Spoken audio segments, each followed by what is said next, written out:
Buenas tardes a todos. En nombre de la dirección, sean bienvenidos a esta Real Sociedad Económica de Amigos del País de Tenerife. Hoy vamos a tener una conferencia titulada Imeldo Serís Granier y Blanco, entre el mar y la corte. Se cumple el 170 aniversario del nacimiento del tinerfeño Imeldo Serís Granier y Blanco, que fue oficial de la Armada, marqués de Villasegura, jefe de la Casa Real de Isabel II, senador por Canarias y diputado por Tenerife. Sus méritos en vida fueron suficientes para que la ciudad que le vio nacer le dedicara una calle. No obstante, podemos dejar de valorar su ejemplo, su lucidez e intuición en tiempos tormentosos. Un referente moral que solo en la distancia de los años es posible apreciar en su justa grandeza. Sirva este acto para honrar su memoria, pero también para aprender la lección magistral que fue su vida, una lección premonitoria y asombrosamente atemporal. Tenemos el privilegio de contar hoy con nosotros con un conferenciante de lujo que es el ilustrísimo señor don Luis García Rebollo, comandante naval de Santa Cruz de Tenerife. Don Luis ingresó por oposición en la Escuela Naval Militar en 1978 y finalizó sus estudios en 1983, con el empleo de alférez de navío, en la antigua escala superior del Cuerpo General de la Armada. Ha participado en numerosas misiones, en su planeamiento, en estados mayores, internacionales y en ejercicios con marinas de guerra de distintos países. Ha estado destinado a bordo de diversos buques como portaaviones, dragaminas, destructores, patrulleros de altura, remolcador de altura, patrullero grosa, portaaviones, etc. Ha ocupado los siguientes destinos en tierra: profesor del Centro de Instrucción y Adiestramiento a Flote en Cartagena, jefe de Inteligencia Naval y de la Oficina de Comunicación Social del Estado Mayor de la Zona Marítima de Canarias, secretario general de la Delegación de Defensa en Santa Cruz de Tenerife, jefe del Organismo de Apoyo al Personal en Canarias y comandante naval en Tenerife. Ha realizado diferentes cursos de táctica, guerra electrónica, medidas contra minas, control de tráfico marítimo, seguridad en vuelo, etc. Y tiene los siguientes títulos: especialista en electrónica por la Escuela de Transmisiones y Electricidad de la Armada y diploma profesional en arquitectura naval para yates y buques menores por el Westland Institute of Marine Technology de Stanford, Estados Unidos. Además, es premio periodístico de investigación histórica Antonio Rumeu de Armas. Como pueden comprobar, tenemos un conferenciante de lujo al cual agradecemos su presencia hoy aquí y somos todo oídos para escucharle. Muchas gracias, don Luis.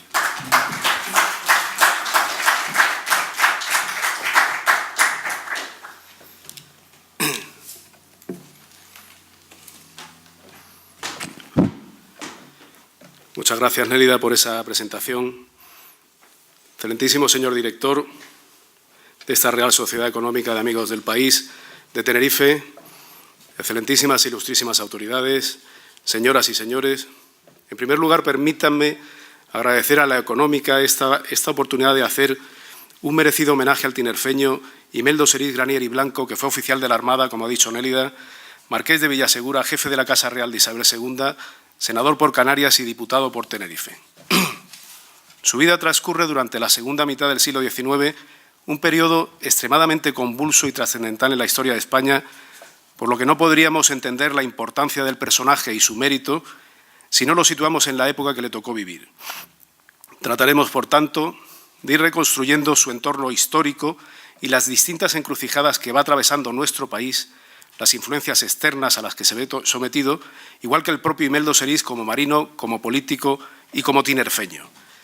Vino al mundo en Santa Cruz de Tenerife el 29 de agosto de 1848 y fue bautizado en la iglesia matriz de la Concepción de Santa Cruz. Era nieto de Antoine Dominique Granier, uno de los prisioneros franceses del general Dupont en Bailén, del almirante Rosilly en Cádiz y de los buques prisión de la Bahía Gaditana que llegaron a Tenerife durante las guerras napoleónicas, e hijo de Domingo Serís Granier Giraud y Manuela Blanca Pestano. Tuvo 4 hermanos: Emilio, María de la Concepción, Domingo y Ubaldo. La tradición marítima le viene de su padre, que fue capitán en la ruta transatlántica a Cuba, catedrático de Cosmografía, Pilotaje, Maniobras y Dibujo de la Escuela Especial de Náutica, de la que también llegó a ser director. A lo que hay que sumar que durante sus primeros años de vida en España se vive un renacimiento marítimo que impregna a toda la sociedad, provocado por las políticas navales de los gobiernos isabelinos para movilizar la conciencia nacional sobre la importancia de una importante marina de guerra y mercante. En ese ambiente, a finales de 1861 sale de Canarias en el Místico Buen Mozo. El Místico es un barco como ese que ven ahí, a estudiar en la península. El día 1 de enero de 1865, a la edad de 16 años, ingresa como aspirante a Guardia Marina del Cuerpo General de la Armada en la Escuela Naval Militar, donde compartiría aulas y estudios con personajes de reconocido nivel intelectual y científico como Isaac Peral o José Luis Díez, que como él también cursaban la carrera de oficial de la Armada. Entonces gobernaba en Madrid el general Narváez y poco después el tinerfeño O'Donnell. La dinamización de la construcción naval, tanto civil como militar, eran imprescindibles para salir del aislamiento en que estábamos sumidos desde Carlos IV y Godoy, y recuperar nuestro lugar en el concierto internacional era uno de los objetivos de los gobiernos isabelinos. Se tomaba conciencia de nuevo de la importancia estratégica de la península ibérica, de nuestro modelo geopolítico vinculado históricamente al mar, clave de nuestro desarrollo, el mismo modelo peninsular que fue antes cuna de las civilizaciones griega y romana, y sobre todo se toma conciencia de la enorme importancia del control del estrecho de Gibraltar para las grandes potencias. Mucho más con la apertura del Canal de Suez y la ruta al Índico en 1869. De manera que con O'Donnell participamos en la expedición a la Conchinchina, en la Guerra de África también, consolidando las posiciones de Ceuta y Melilla, en la anexión de Santo Domingo y en el envío de un cuerpo expedicionario a México.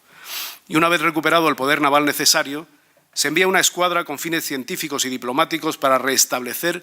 las relaciones con los países americanos de la costa del Pacífico tras la independencia, con la misión añadida de cobrar la deuda de guerra por la secesión de Perú suscrita en la capitulación de Ayacucho.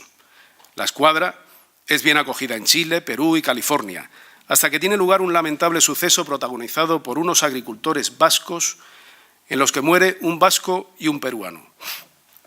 La desacertada gestión de aquella crisis por el representante del gobierno español escaló un conflicto que ni el almirante Hernández Pinzón, que mandaba la escuadra, ni el que lo relevó, José Manuel Pareja, pudieron evitar, con el resultado del suicidio de este último, la declaración de guerra contra España por parte de Chile, Perú, Ecuador y Bolivia, el bombardeo de Valparaíso y el Callao, con cientos de víctimas por ambos bandos, y el hostigamiento a los españoles residentes en aquellas repúblicas.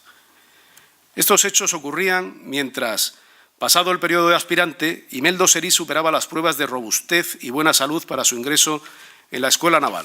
además de un examen de doctrina cristiana, ortografía, aritmética, gramática, geometría, historia, dibujo, así como traducciones del francés y del inglés. Una vez incorporado como guardiamarina, se enfrentaba a un plan de estudios de 5 años que me van a permitir exponerles brevemente para que comprendan el nivel científico de los marinos e ingenieros navales de Isabel II,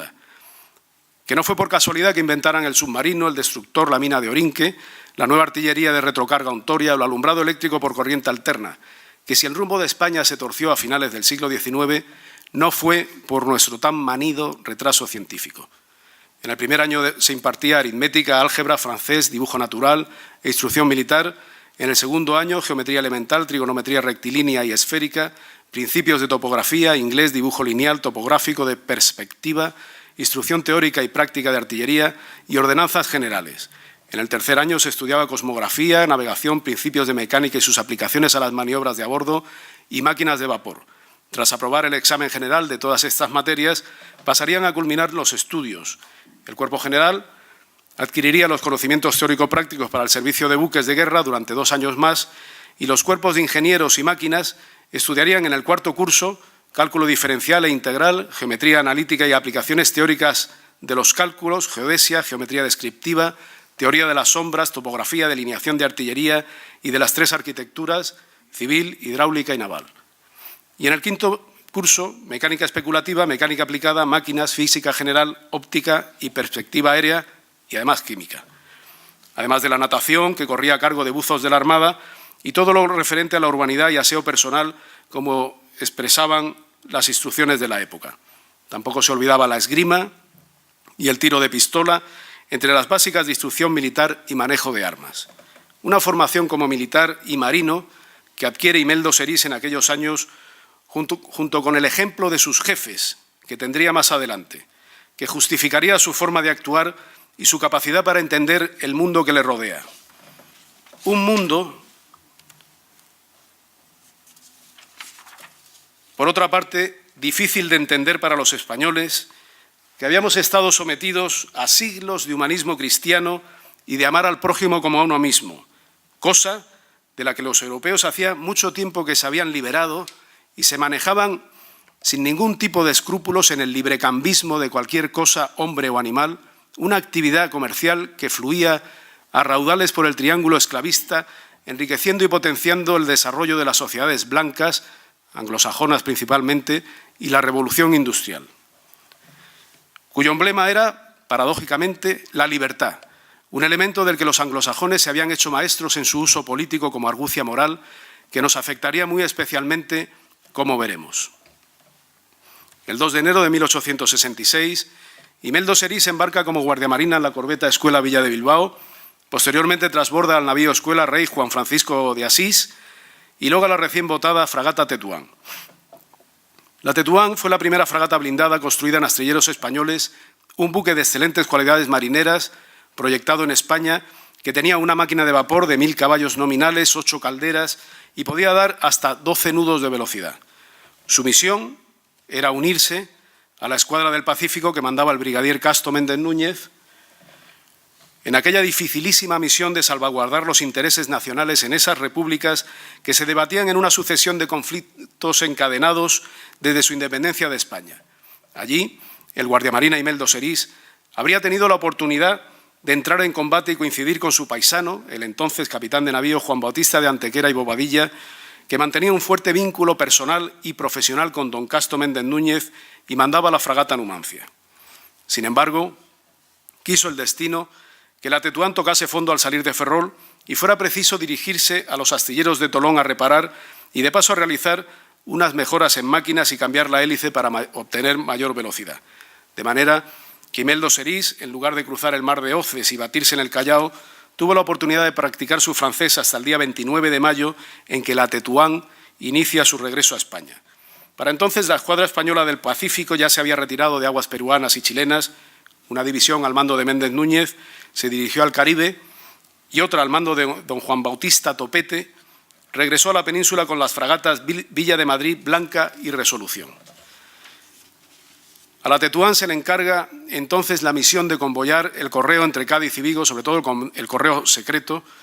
mientras en Ostende se firmaba un acuerdo para derrocar a Isabel II por iniciativa del general Prim. Precisamente en Ostende, donde en 1854, a la sombra de la doctrina Monroe y el destino manifiesto, en la conferencia de embajadores de los Estados Unidos se había puesto sobre la mesa las dos opciones que estaban dispuestos a ofrecer los norteamericanos a España para que abandonara el continente americano: la compra de Cuba o la guerra, pero cualquiera de las dos siempre precedida de un levantamiento colonial que justificara una intervención solidaria, contar con la neutralidad de las potencias europeas y adquirir un auténtico poder naval del que entonces los norteamericanos carecían, para lo cual, además del desarrollo de su industria naval, fue un objetivo estratégico la construcción de un canal en Panamá y su control, que se obtendría escindiéndolo de Colombia. Conviene recordar que en 1845 ya se había fundado en Nueva York una asociación denominada Lone Star, cuyo fin era la anexión de Cuba a los Estados Unidos, utilizando los mismos medios que estaban funcionando para la anexión de Texas, que iban desde la provocación de disturbios, la financiación de expediciones armadas y de todo aquello que más tarde pudiera justificar la mencionada intervención solidaria de los norteamericanos en Cuba. De aquellos años viene también la amistad entre el general Prim y el líder independentista cubano Carlos Manuel de Céspedes. Y a Cuba se envía en diciembre de 1866 a la fragata Tetuán y al guardiamarina Imeldo Serís para incorporarse a la división naval de Méndez Núñez, que había llegado desde el Pacífico. Junto con otros buques de la escuadra de las Antillas, don Casto Méndez Núñez tenía la misión de proteger a los buques mercantes, el comercio y los renovados intereses españoles desde el Caribe hasta las bocas del Plata. Y seguramente su influencia, su escuela, también harían mella en el joven Imeldo Serís. A este respecto, debemos recordar las palabras de Casto Méndez Núñez pronunciadas varios años antes cuando fue responsable de la formación de guardias marinas. Las ordenanzas son un código militar no político. El militar que se mete en política infringe las ordenanzas.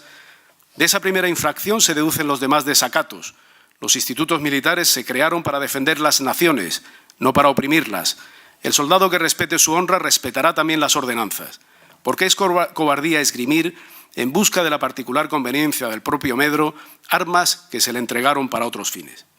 En ella se aprecia con claridad cuál era la escuela de Méndez Núñez y de Antequera, que influiría con seguridad en Imeldo Serís. La Comandancia General de Marina del Apostadero de La Habana, a la que se acababa de incorporar el guardiamarina tinerfeño, contaba en aquellos años con una importante fuerza naval, la más poderosa de toda América, dotada de unos 60 buques y embarcaciones de distinto tipo que alcanzaban las 45.000 toneladas de desplazamiento, con 2 centenares de cañones de distinto calibre, agrupada en la Escuadra de las Antillas, una verdadera flota de combate con 2 o más fragatas blindadas, las mejores y más poderosas de su época, equivalentes en valor militar a los actuales portaaviones, 3 o 4 fragatas de hélice y casco de madera y un par de grandes vapores de guerra con más de 3.000 hombres. Y las fuerzas sutiles, dotadas de unos 2.700 hombres, con una corbeta de hélice, una docena de vapores de guerra de segunda y tercera clase, media docena de goletas y una treintena de pequeños cañoneros imprescindibles para la vigilancia y protección del litoral cubano, plagado de arrecifes, cayos, bajos arenosos, ríos navegables, multitud de islotes y más de 4.000 islas rodeadas de aguas poco profundas. Además de casi 1.000 marinos en los apostaderos, arsenales, comandancias y ayudantías de marina de Cuba y Puerto Rico, y 2.000 infantes de marina distribuidos en varios batallones y embarcados en los buques como guarnición. Todo esto, como digo, fruto de la política naval de Isabel II. Terminada la guerra de secesión norteamericana y culminada la anexión de Texas y otros estados sureños, como se había planeado en Ostende, comienzan los preparativos para un levantamiento armado en Cuba que protagonizaría el industrial azucarero Carlos Manuel de Céspedes. Imeldo Serís, en su intervención en el Senado el jueves 28 de febrero de 1865, nos recordaría cómo había sido la vida hasta entonces en la isla.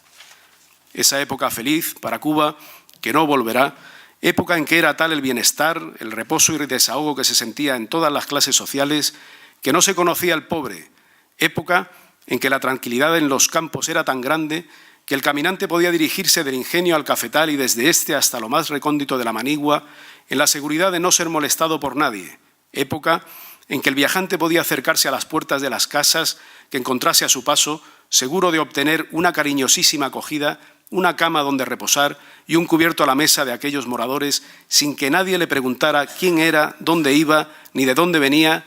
época en que la hospitalidad era tal que no había necesidad de recurso ninguno para atravesar los campos. No se equivocaba, una época felicísima para Cuba que nunca ha vuelto. Entre las misiones de la fragata Tetuán se encontraba el transporte a la península y regreso del correo oficial secreto, que no se podía transmitir por el cable submarino ya que pasaba por territorio norteamericano, lo que contribuyó a la formación de navegación oceánica de altura de Imeldo Serís, que siguió rigurosamente el programa académico y en enero de 1868 comenzaba el tercer curso de carrera. Al poco cae enfermo y tras más de 2 años a bordo de la Tetuán es desembarcado y enviado a la península, donde después de reponerse debe continuar con su formación naval. Embarca brevemente en las fragatas Lealtad e Isabel II para terminar a bordo de la corbeta escuela Ferrolana, en la que navega por el Atlántico hasta Cabo Verde y por el Mediterráneo hasta Alicante. En ese puerto, el 17 de septiembre, le llega la noticia de que el almirante Juan Bautista Topetti Carballo, quien mandó la fragata Blanca a las órdenes de Méndez Núñez en la Guerra del Pacífico, había sublevado a la flota a su mando en la bahía gaditana. Tras un complicado viaje de regreso, con muchas bajas por escorbuto, Topete se encontró que la primera acción del recién nombrado ministro de Marina, Martín Belda, había sido rebajar el presupuesto para la construcción de nuevos buques de 31 a 6 millones, por lo que todo lo ganado en apertura comercial y proyección exterior de España con tanto sacrificio habría sido en vano. Lo que no sabía entonces Topete eran las consecuencias que traería para la Armada aquella revolución, la gloriosa, que ya estaba en marcha desde hacía tiempo, incluso anunciada en la prensa británica. The Times y The Guardian contaban cómo Prim, Sagasta y Ruiz Zorrilla abandonaban el barrio londinense de Somers Town, donde se congregaban los conspiradores contra Isabel II de España al amparo de Victoria I de Inglaterra. Y lo hicieron a bordo de la fragata blindada Vitoria, porque esas tertulias, uno de los buques más poderosos y modernos de su época, el primero junto con la Numancia en contar con alumbrado eléctrico. De hecho, su comandante, el capitán de fragata, Juan José María Beranger, no dudó en sumarse a la causa de Prim después de compartir las tertulias de Somerstown. El comandante estuvo durante toda la construcción de la fragata en Londres, durante 3 o 4 años, y por eso tuvo la oportunidad de conocer a Prim y a toda la camarilla que se encontraba allí en Londres. Porque esas tertulias, a las que podríamos llamar escuela londinense, por hacerlo de alguna forma, ya tenían una larga tradición, desde que Francisco de Miranda se alojara en una gran mansión en el mismo barrio a expensas de la corte británica, y también Simón Bolívar, San Martín, O'Higgins, Riquelme, Trujillo, etcétera, con el fin de proporcionar líderes para las guerras civiles de independencia de los territorios hispanos, en beneficio, obviamente, de los intereses británicos. Aunque no es objeto de esta charla abundar en los modos y razones por las que españoles bien adultos, militares bragados en 1000 batallas, se dejaron persuadir para inocular en las poblaciones hispanas suficiente sobredosis de libertad en estado puro, sin control médico, para llevarlas de la ley a la nada, mientras los británicos tenían bien sujetas a sus clases trabajadoras a través de sociedades supuestamente filantrópicas como la Fabian Society, igual que declaraban terra nullius a sus nuevas colonias, sí creemos necesario mencionarlo para entender el siglo XIX, porque muchos españoles, como los tinerfeños Imeldo Serís o Juan Batista de Antequera, no se dejaron persuadir y se mantuvieron firmes a los principios de Méndez Núñez. Prim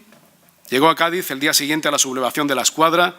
Con pocos días de diferencia, Céspedes culminaba también el levantamiento cubano. Por su parte, el comandante de la corbeta Escuela Ferrolana, quizás entendiendo que debía mantener a los guardiamarinas alejados del conflicto, permaneció el resto del año navegando en torno a Baleares, lejos del rumbo de la escuadra que llevó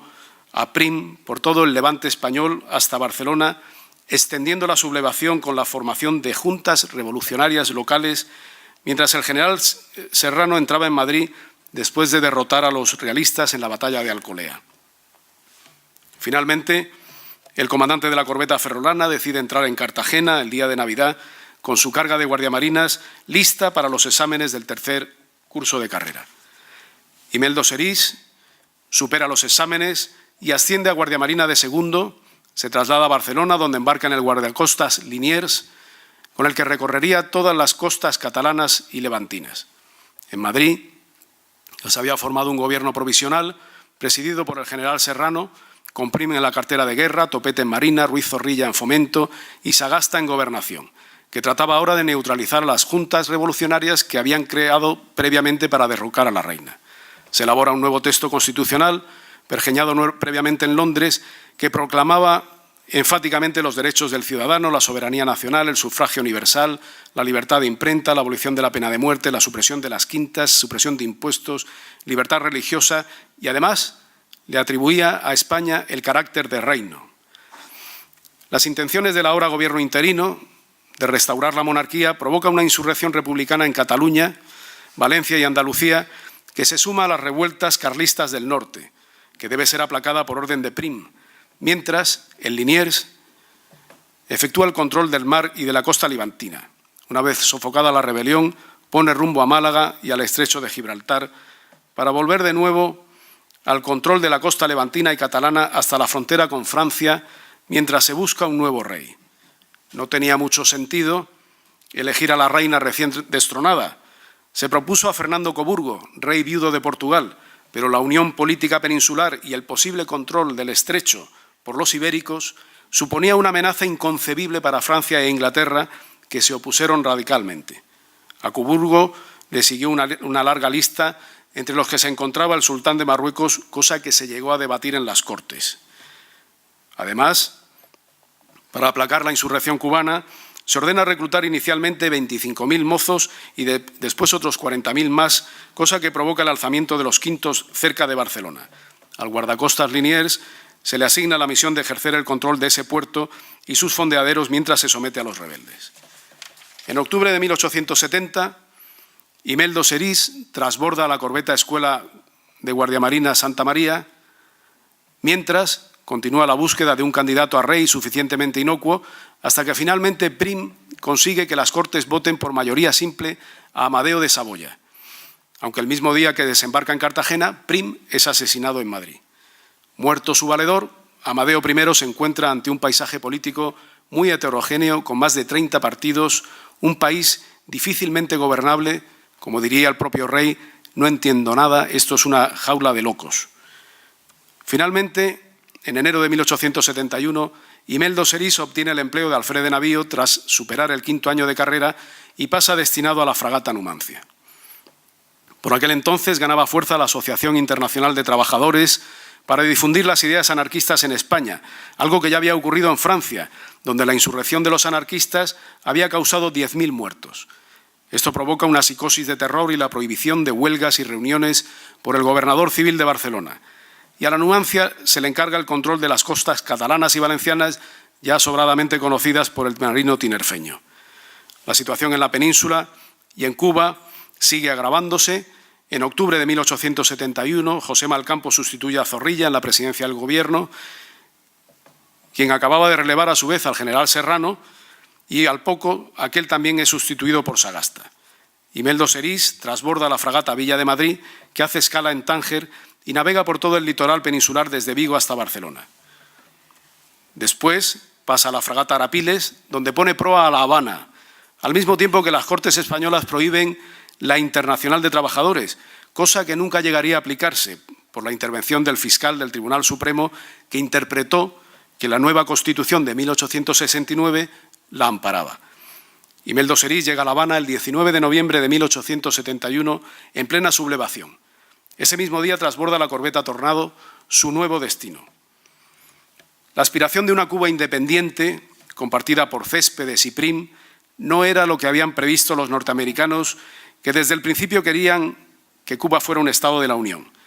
Así que también había entrado en escena un personaje llamado Salvador Cisneros Betancourt, partidario de la anexión de Cuba a los Estados Unidos y presidente de la nueva Cámara de Representantes cubana. Aunque Estados Unidos finalizaba su reconstrucción tras la Guerra de Secesión y aún faltaba la integración de la Luisiana, Carolina del Sur y Florida, ya se intensificaban en Cuba las acciones de desestabilización programadas muchos años antes. Decenas de expediciones marítimas salían generalmente de Nueva York, recalando en distintas zonas de la costa cubana para desembarcar armas y tropas. En particular, operaba un buque llamado Virginius, al mando de un oficial formado en Annápolis, que es la escuela naval norteamericana, lo sigue siendo ahora, vamos. Había sido diseñado para el contrabando y la infiltración en la guerra de secesión norteamericana y ahora hacía lo mismo en aguas cubanas para introducir armas y elementos desestabilizadores. Aunque no se ajustaba exactamente a las leyes internacionales del mar, el general Dulce, gobernador de Cuba, había ordenado que todos aquellos buques detenidos en aguas españolas, cubanas pero españolas, que apoyaran la insurrección con elementos armados, debían ser considerados como piratas y fusilados sus tripulantes. El Virginius entraba en esa clasificación y su caza y captura fue la misión encomendada a la corbeta Tornado, de la que Imeldo Serís era uno de sus oficiales, en la que recorre todas las costas caribeñas tras su estela. Mientras, en la península,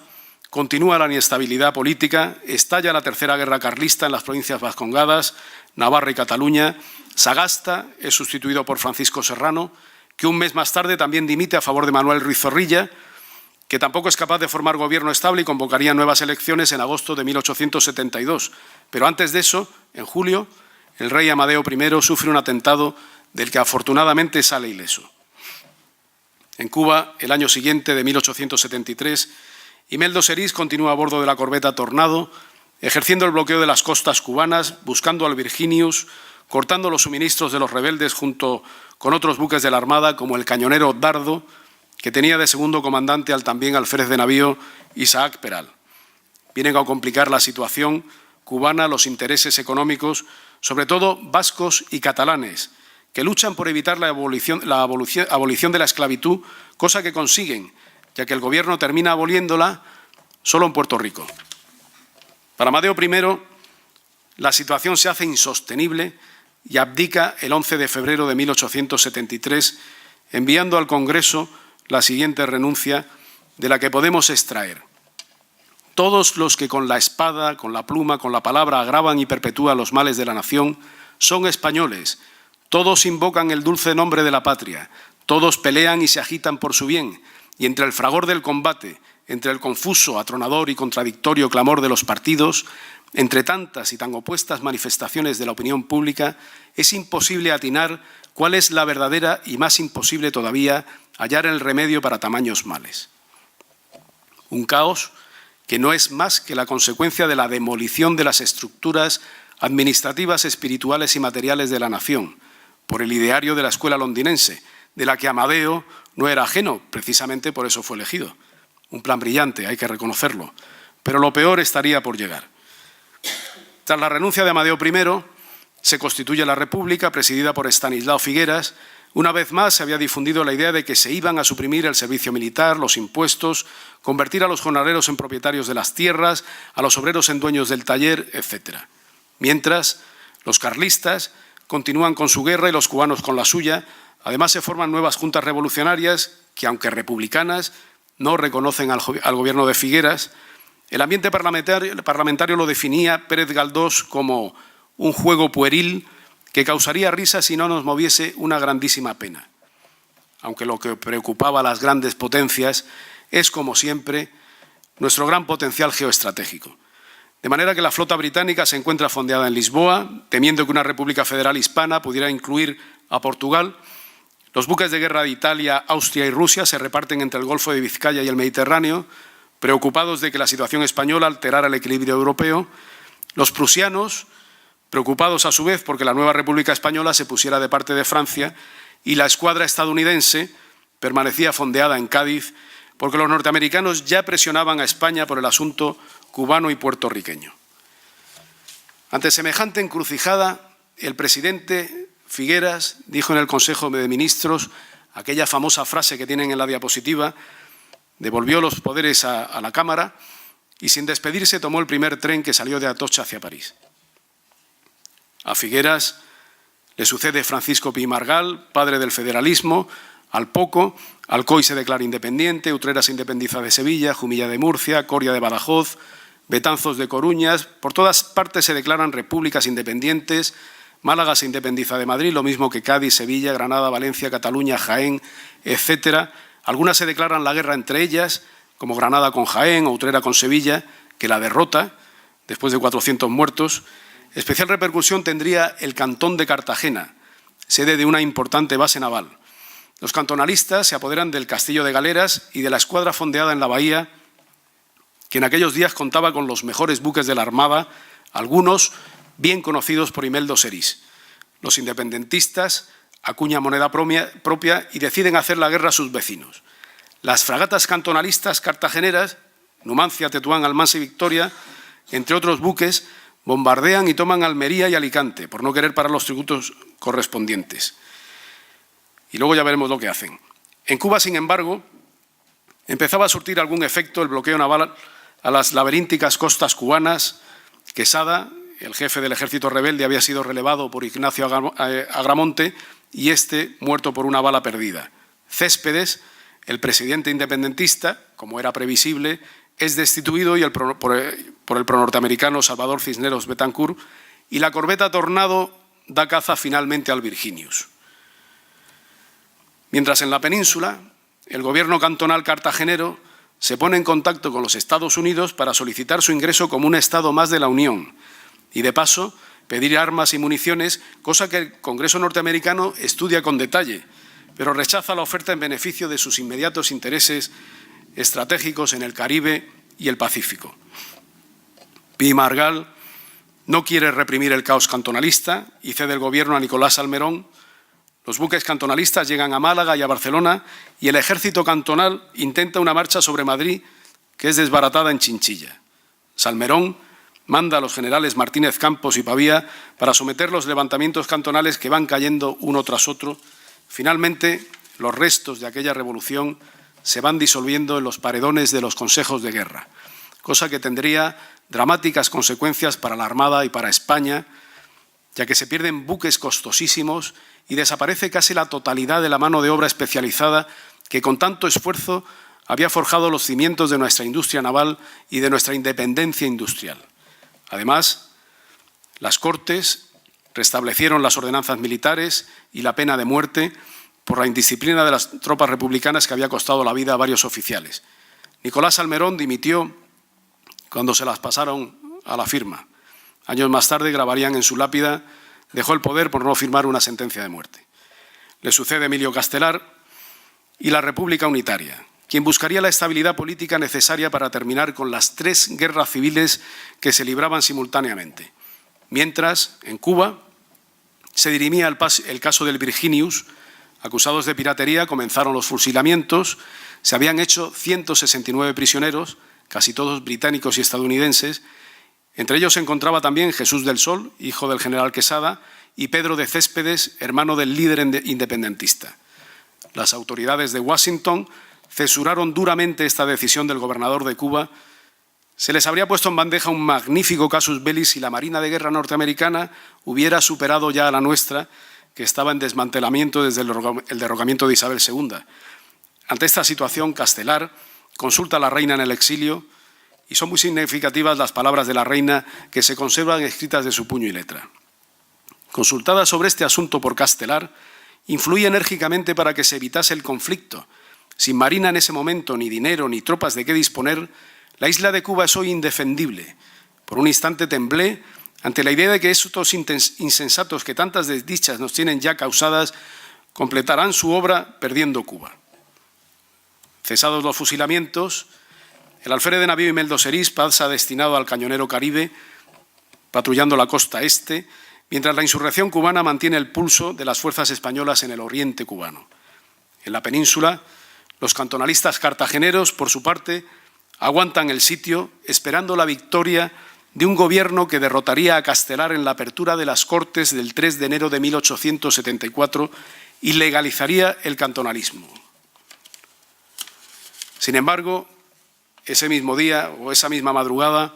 el general Pavía lo impide desalojando las Cortes, pasando la presidencia del gobierno a Francisco Serrano. En Cuba, esa noticia contribuye a apaciguar los ánimos y afianza la autoridad del gobernador, reforzando la trucha de Júcaro-Morón que divide la isla por la mitad para mantener la guerra en el oriente. A pesar de todo, en el verano de aquel año, los rebeldes cruzan la trocha, dirigidos por Máximo Gómez, realizando incursiones de poca importancia, pero que agotan a las fuerzas españolas que debían trasladarse continuamente de un lugar a otro bajo penosas condiciones meteorológicas.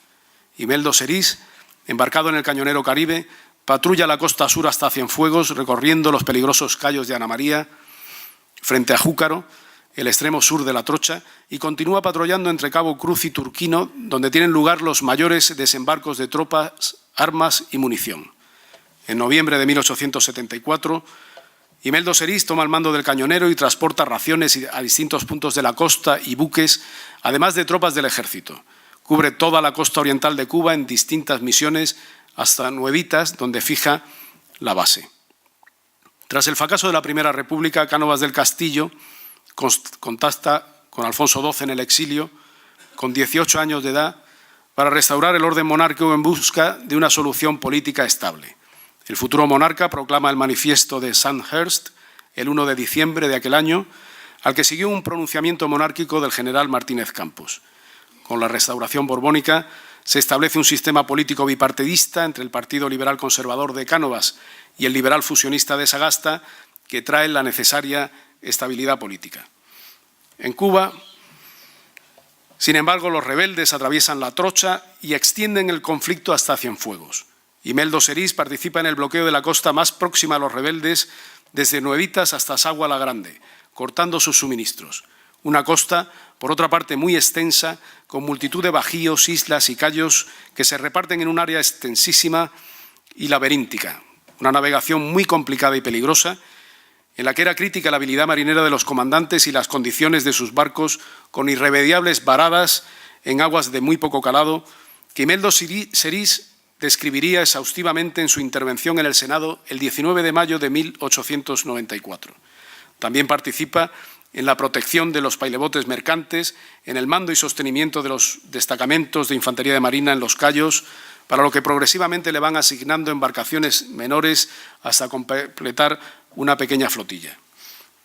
Con la restauración borbónica finaliza la guerra carlista y en junio de 1876 se promulga una nueva Constitución que sería la más longeva hasta nuestros días, con distintos periodos de neutralización, esta vez redactada sobre los referentes y valores de la civilización hispánica, no como la anterior, maquinada en Londres con efectos desestabilizadores para beneficio de los intereses británicos, que dejaba a nuestro país sumido en un atraso industrial y científico del que no se recuperaría hasta bien entrado el siglo XX. En Cuba también finalizarían las hostilidades con la Paz de Zanjón, firmada por el general Martínez Campos el 10 de febrero de 1878. Hasta entonces, Imeldo Serís había combatido en los Cayos y había sido recompensado con una Cruz al Mérito Naval, la Medalla Roja de la Campaña de Cuba con 6 pasadores, la Cruz Roja del Mérito Militar, la condición de benemérito por la patria y ascendido a teniente de navío. Alcanzada la paz, Imeldo Serís se traslada a la península embarcando en la fragata Blanca, en la que navega por aguas de Baleares. Poco después, requerido por Juan Bautista Antequera, embarca en la fragata blindada Numancia como ayudante de la mayoría general de la escuadra de instrucción y oficial de órdenes, en la que navega por todo el litoral peninsular y balear hasta el 22 de octubre de 1879, que embarca Su Majestad el Rey Alfonso XII. Tras la incorporación de varios buques, es confirmado como oficial de órdenes de la ahora denominada Escuadra Real, cuyo celo se vería recompensado más tarde por una anotación en su hoja de servicios por orden de Su Majestad el Rey, con el mando del cañonero Tajo, que tomaría el año siguiente. Alfonso XII lo lleva consigo a la fragata Sagunto, donde traslada su insignia unos días antes de contraer matrimonio con María Cristina de Habsburgo-Lorena, y entonces es cuando comienza la relación de Imeldo Serís con la Casa Real, que cambiaría su vida. Como estaba previsto, en febrero de 1880 toma el mando del cañonero Tajo en Bilbao, que era uno de los buques que se habían construido para interactuar con el ejército y conseguir el bloqueo total de las costas durante la última guerra carlista. Contaba con un gran bulbo inundable en proa como reserva de flotabilidad para dar estabilidad a su montaje artillero y permitir también el tiro por depresión. Con él navega sin base fija por las costas del Cantábrico, entrando en la mayoría de puertos, rías y estuarios, hasta el verano que embarcan los Reyes en Santander tras sufrir otro atentado terrorista y a cuyas órdenes directas permanece Imeldo Serís todo el mes de agosto. Al finalizar, Alfonso XII le concede 2 años más de prórroga en el mando del patrullero. El verano siguiente también pasaría a disposición de la familia real, pero antes de completar los 2 años concedidos por el rey, se le asigna el mando del patrullero a Arlanza, en Sevilla, con el que realiza trabajos de la Comisión Científica de Marina ubicada allí, donde coincide casualmente, o no, con el segundo Congreso de la Federación de Trabajadores de la Región Española, a la que asistieron 251 delegados en representación de decenas de miles de trabajadores de toda España, porque se acababa de legalizar la actividad de las organizaciones obreras españolas, que se vieron adulteradas por la intromisión de otras ideologías rusas como la Mano Negra, los anarcocomunistas y anarcocolectivistas, que años más tarde formarían la FAI. 1883 es un año que llega con hambres y epidemias, los trabajadores se refugian en las organizaciones anarquistas y los republicanos aún conciben el pronunciamiento militar. La corona necesitaba lealtades e Imeldo Serís ya se había ganado la confianza del rey. Se le nombra gentilhombre de cámara, secretario particular y jefe de la Casa Real de Su Majestad, la reina Isabel II. Paralelamente, Imeldo Serís acude a los archivos de Aragón para documentar a su favor la rehabilitación del título de Marqués de Villasegura, que había quedado vacante. Más tarde, Es condecorado con la Gran Cruz de la Real y Distinguida Orden de San Miguel de Baviera y la Gran Cruz de la Real y Militar Orden de Nuestro Señor Jesucristo de Portugal. Todo ello mientras Alfonso XII realiza un viaje por varios países para consolidar sus alianzas internacionales en un ambiente crispado entre las cancillerías europeas. La tensión internacional crece. Anticipándose, el ministro de Marina, esta vez Juan Bautista de Antequera, redacta un plan naval para reconstruir la escuadra con los acorazados necesarios para proteger nuestros intereses y nuestros territorios ultramarinos. Los norteamericanos, por su parte, desarrollan sus astilleros, buques y oficinas de inteligencia naval, tal como habían decidido en Ostende en 1854. El navalismo, como se denominó a la importante corriente de pensamiento estratégico de Alfred Mahan, que planteaba el expansionismo estadounidense por el Atlántico hasta las Islas Canarias, incluidas Madeira y Azores, y por el Pacífico hasta Filipinas. La otra amenaza a nuestros intereses marítimos que percibió Antequera fue consecuencia de la Conferencia de Berlín, a la que asistieron 15 países, con el fin de resolver los problemas que implicaba la expansión colonial en África y su repartición. Allí se establecería la regla de derecho internacional uti possidetis iuri, más o menos el que controle un territorio suyo, lo que provocaría una guerra entre naciones por África. Imeldo Serís cambia entonces las cubiertas de los barcos por las alfombras del Palacio de Castilla en París como jefe de la Casa Real de Isabel II y es recompensado con la dignidad de Gran Comendador de la Legión de Honor francesa. Mientras, británicos y alemanes pugnan por el control del Pacífico.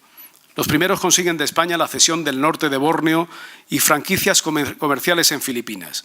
Y los segundos se presentan en las Islas Carolinas pretendiendo expulsar a los pocos marinos españoles que las custodiaban. Un incidente en el que la astucia del comandante naval del archipiélago y la posterior intervención papal evitó el conflicto. Sin embargo, el incidente y lo precario de nuestra Marina estimuló a Isaac Peral a presentar el proyecto del submarino. El rey lo apoyó, pero lamentablemente murió a finales de aquel año de 1885. Tras la muerte del rey comienza la regencia de María Cristina, embarazada de Alfonso XIII, cambia el gobierno y el nuevo ministro de Marina, José María Beranger, el mismo que trajo a Prim para destronar a Isabel II a bordo de la fragata Vitoria, congela el proyecto del submarino de Peral y definitivamente da carpetazo a los acorazados de Antequera con un plan naval alternativo compuesto por cruceros protegidos, pero absolutamente indefensos frente a los acorazados extranjeros. Después de 2 años de intensa actividad, Imeldo Serís cesa como jefe de la Casa Real de Isabel II por motivos de salud y el 21 de mayo de 1887 también obtiene el retiro como oficial de la Armada. En agradecimiento, la Reina Madre ordena que pongan a su disposición 500.000 francos que el tinerfeño rechaza. No obstante, durante varios años continúa frecuentando los círculos aristocráticos afines a la corte en París, hasta que, dada su valía, por mediación del escritor canario Andrés Antequera, residente en París, no sé si es familia del almirante, ¿sí?, y del alcalde de La Laguna, el entonces José Tavares Barlet, es propuesto al Senado por el Partido Liberal. Así se convertiría, en palabras de Francisco Martínez Viera, en auténtico diputado tinerfeñista más que tinerfeño, consagrado por entero a la defensa de los intereses de su patria chica, sin dejar de intervenir en cuestiones de alto interés nacional, sin ambiciones personales ni defecciones de ninguna clase. Cosa que haría frente a los esfuerzos de León y Castillo por liderar desde Gran Canaria la hegemonía del archipiélago. Al poco de estrenar escaño, Santa Cruz sufre una epidemia de cólera morbo-asiática que se salda con varios centenares de muertos y el título de muy benéfica por el muy ejemplar comportamiento de sus habitantes. En sus primeras intervenciones, el marqués de Villasegura alude al precario estado de la defensa en las Islas Canarias y a su extraordinario valor estratégico, enumerando exhaustivamente todos los medios, unidades militares del ejército presentes, igual que recomienda el establecimiento de una pequeña fuerza desplegable a Cuba. También recomienda la instalación de torpedos móviles y fijos tipo Bustamante y varios buques para la protección de costas y puertos. Expone también en la Cámara Alta el gran interés británico por las islas, el establecimiento de sus factorías en la costa africana y la iniciativa de un ciudadano británico de cambiar Canarias por Gibraltar. Su sensibilidad geoestratégica le lleva a tratar también el asunto del cumplimiento del artículo 8 del Tratado de Wad Ras, firmado por el tinerfeño O'Donnell con el sultán de Marruecos, para la recuperación del emplazamiento de las pesquerías de Santa Cruz de la Mar Pequeña. Tal como rezaba su interpelación en el Senado, ¿acaso dicha industria no es tan importante para la provincia de Canarias como pueda serlo la lanera para Cataluña, la siderúrgica para Vizcaya o la alcornoquera para Extremadura? Insiste en la extraordinaria riqueza del Banco Pesquero Canario Sahariano, en el que, según él, un solo pescador recoge lo que 26 en los bancos de Terranova, un enorme potencial que podría redundar en el tejido industrial y comercial no solo de Canarias, sino de toda la nación. Hace referencia también al tema de los salazones canarios y a la extraordinaria condición de las embarcaciones y gente de mar de las islas, especialmente de Tenerife.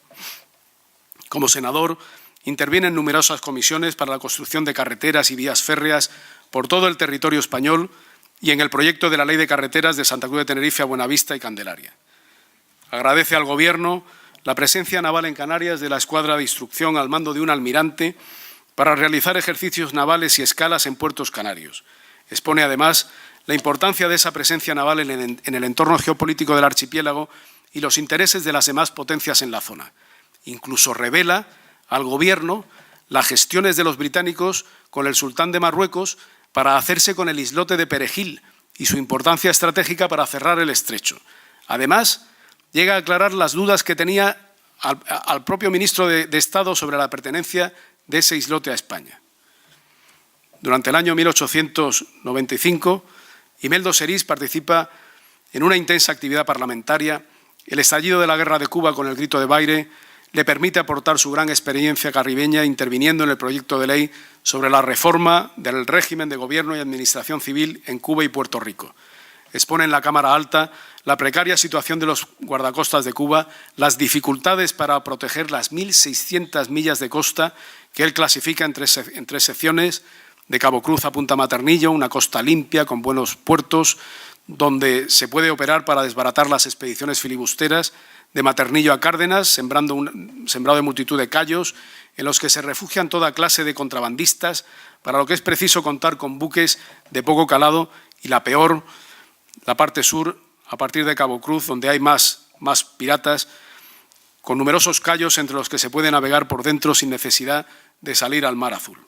Tampoco se le escapa a Imeldo Serís la voluntad de los norteamericanos de llegar hasta el final con la doctrina Monroe y los 3 puntos del Manifiesto de Ostende de 1854. También denuncia la gravedad de la rotura del cable submarino que unía la península con Tenerife, Canarias y África, igual que lo referente a los contratos para su mantenimiento, por la importancia del negocio telegráfico entre los cerca de los 2.000 barcos que recalan mensualmente en las islas y también por la posible incomunicación de los isleños. Una vez más, insiste en el cumplimiento del artículo 8 del Tratado de Wad Ras para el establecimiento de Santa Cruz de la Mar Pequeña, añadiendo esta vez la importancia de los grandes recursos mineros de la costa africana, los fosfatos. Denuncia la venta de la factoría británica de Cabo Lluvia al sultán de Marruecos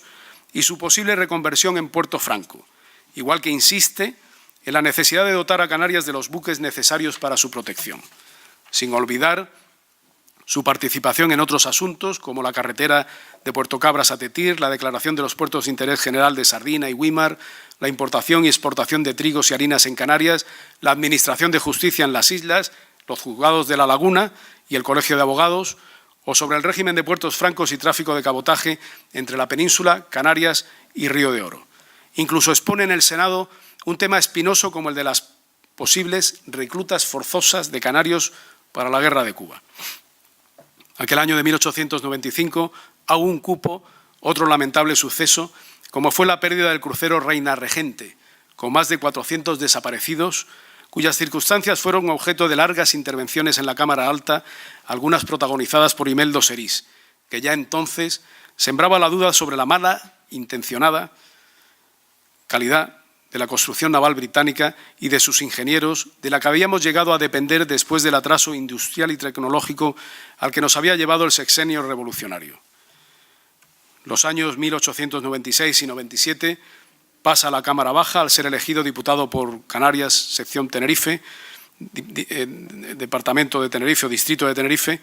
El escenario cubano sigue acaparando su atención y su preocupación, y en este sentido interviene en defensa de la actuación del comandante del crucero Conde del Venadito en la visita y registro al vapor filibustero Allianz, con sólidos argumentos de derecho marítimo internacional ante la tibieza del ministro de Estado y del de Marina, José María Beránger. Su preocupación por ese escenario se extiende también al tendido de un cable submarino entre Tenerife y Cuba para que no pase por Estados Unidos y Tenerife-Senegal por nuestras posesiones en Guinea. También a los presupuestos y protección marítima de estos territorios, el uso adecuado de nuestros buques de guerra y el contrato suscrito por el ministro de Marina con la Compañía Transatlántica para suministrar carbón a los buques españoles en todo el mundo. Esta sería una de las principales causas de la pérdida de la flota en Santiago de Cuba, la falta de carbón. Leyendo las intervenciones de Imeldo Serís en los diarios de sesiones, podemos ver claramente cómo se va anticipando a los dramáticos acontecimientos que estarían a punto de producirse. Sin embargo, esa circunstancia no le impide ocuparse de otros asuntos domésticos como la construcción de los faros de Punta Rasca y Punta Teno, la declaración como puertos de interés general de Tazacorte y Arrieta, la construcción de varias carreteras como la de La Guancha a Icod o San Sebastián a Vallehermoso y el conocido proyecto de un tranvía que uniría Santa Cruz también con Icod. Incluso se ocupa de la creación de alojamientos y pabellones militares en Canarias para personal militar peninsular y la conveniencia de una compensación económica por residencia en las islas, además de la reconversión de batallones en regimientos y la recomposición de los fuertes y defensas militares ante lo que pudiera ocurrir. Y lo que pudiera ocurrir, ocurrió. Como era previsible, los cruceros protegidos españoles se hundieron indefensos ante el ataque de los acorazados norteamericanos y el único acorazado español, el Pelayo, ordenado fuera del plan de escuadra por el almirante Antequera, el que podía haber aliviado la situación en Filipinas, fue retenido por los británicos que gestionaban el canal de Suez, porque los anglosajones, a uno y otro lado del Atlántico, tenían una cierta unidad de acción forjada en el ideario de John Ruskin, lo que por otra parte evitó que el desastre del 98 se extendiera a las islas Azores, Madeira y Canarias, que consideraban los británicos dentro de su área de influencia. Imeldo Serís regresa a la actividad parlamentaria en 1899, persiste su preocupación por la vulnerabilidad de Canarias en el entorno geopolítico e interviene con relación al presupuesto, la reconstrucción de la Armada, la necesaria potenciación de la Marina Mercante y la nacionalización de la construcción naval, recordando los méritos y excelente organización de la Marina en tiempos de Isabel II. También expone la necesidad de un arsenal naval en Canarias, en Santa Cruz de Tenerife, aunque por aquellas fechas León y Castillo había entendido que el desarrollo de las islas dependía del mar y ya se había iniciado la construcción de un edificio por suscripción popular para trasladar la cabecera marítima del archipiélago de Tenerife a Las Palmas, un edificio que actualmente es la sede del Mando Naval de Canarias. Tampoco olvidó el marqués de Villasegura las infraestructuras marítimas, abordando la construcción de los faros de Abona en Tenerife, San Cristóbal en La Gomera y el de Orchilla en El Hierro, el servicio de telégrafos a través del cable submarino, la ampliación de la Ley de Puertos Francos de Canarias e intervino contra la inminente supresión o suspensión de los vapores que hacían el servicio de correos interinsulares.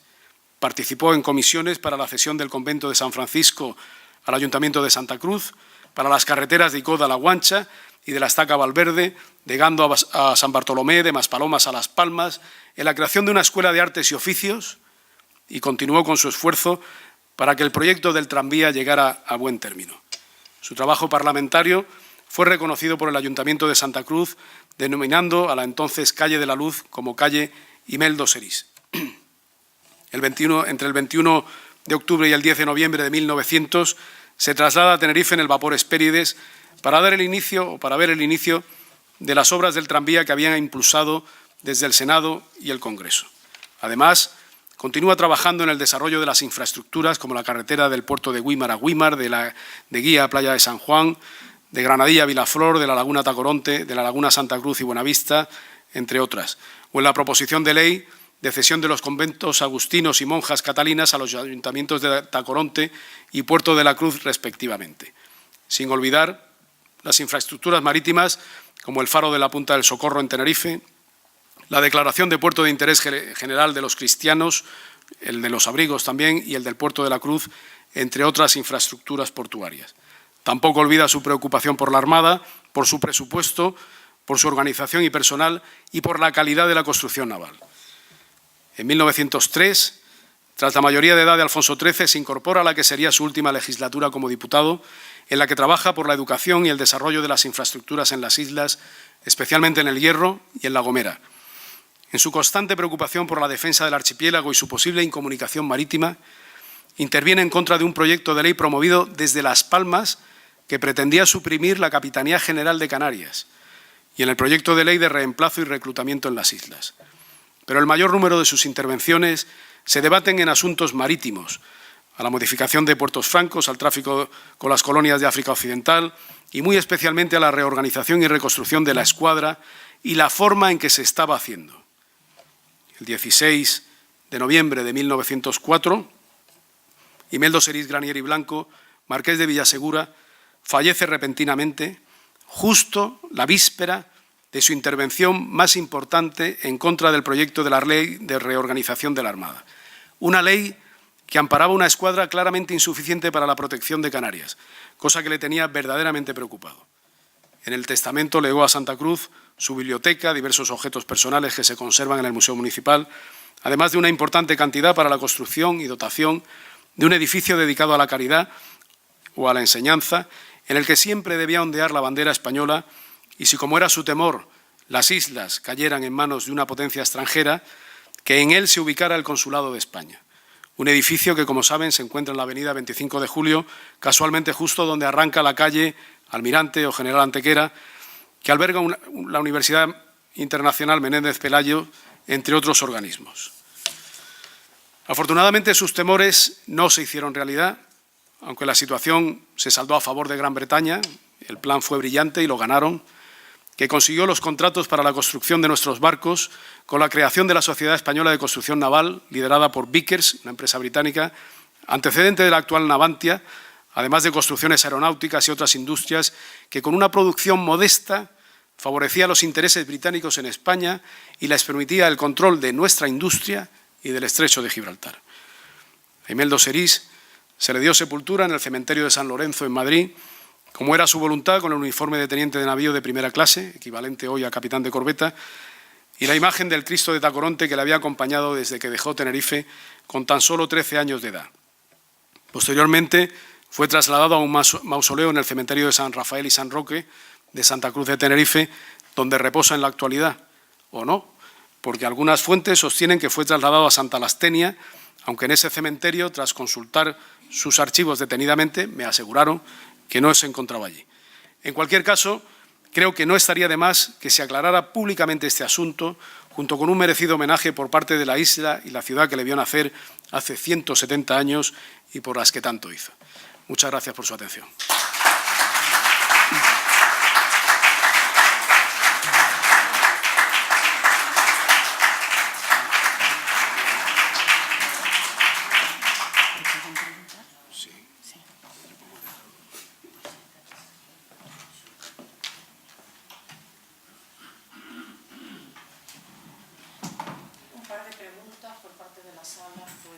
Pueden realizar.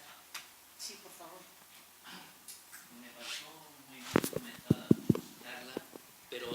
respecto a la cuestión, digamos, crítica a los anglosajones, me pareció un poquillo floja y con respecto a los yanquis excesivamente edulcorada.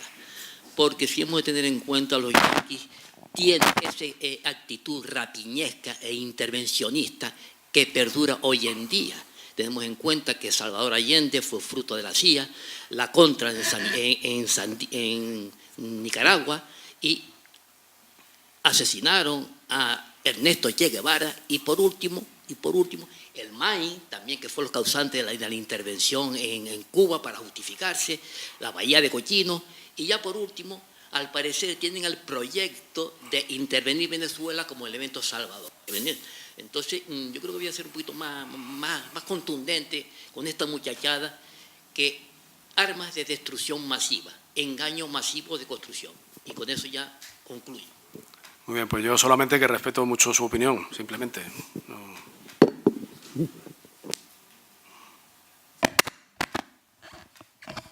¿Alguna otra pregunta? No, parece que no. Bueno, como todos hemos podido comprobar, hemos contado con un conferenciante de lujo que conoce bien nuestra historia y al cual agradecemos su presencia hoy aquí. Muchas gracias, Luis. Hasta siempre. Buenas tardes a todos.